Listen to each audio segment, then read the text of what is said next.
सुरंगें हमारे लड़ाकों के लिए, हमास का नेता बोला। यूएन करे गाजा की जनता की सुरक्षा। गाजा में हमास के खिलाफ इजराइल का एक्शन जारी है। इसी बीच हमास के एक नेता ने साफ तौर पर कह दिया है कि गाजा पट्टी में मौजूद सुरंगें लड़ाकों की सुरक्षा के लिए हैं। साथ ही वह आम नागरिकों की सुरक्षा की जिम्मेदारी संयुक्त राष्ट्र की बता रहे हैं। गाजा के स्वास्थ्य मंत्रालय का दावा है कि इजराइल की तरफ से की जा रही कार्रवाई में 8,000 से ज्यादा लोगों की मौत हो चुकी है। रसिया टीवी टुडे को दिए एक साक्षात्कार में हमास के मूसा अबू मरजूक ने दावा किया है कि आम नागरिकों को बचाने की जिम्मेदारी संयुक्त राष्ट्र और इजराइल की है। Middle east media research institute यानी मेमरी टीवी की तरफ से किए गए अनुवाद के अनुसार मूसा ने कहा कि गाजा के आम नागरिकों की रक्षा का जिम्मा यूएन और इजराइल का है। मूसा ने कहा कि हमने खुद को निशाना बनने और मरने से बचाने के लिए सुरंगें तैयार की हैं।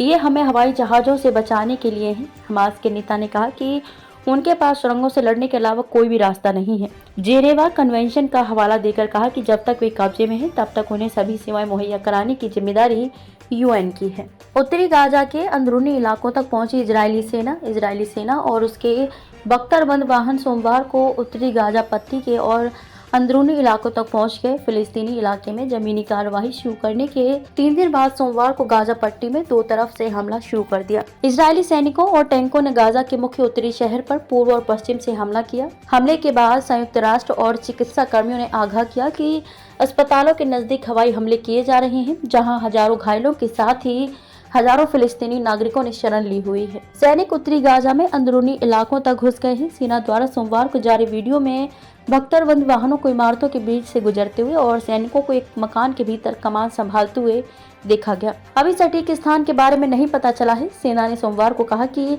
उसके सैनिकों ने रात भर में इमारतों और सुरंगों के भीतर से हमला करने वाले कई आतंकवादियों को मार गिराया और हवाई हमलों में एक इमारत को ध्वस्त कर दिया गया, जिसका इस्तेमाल हमास कर रहा है।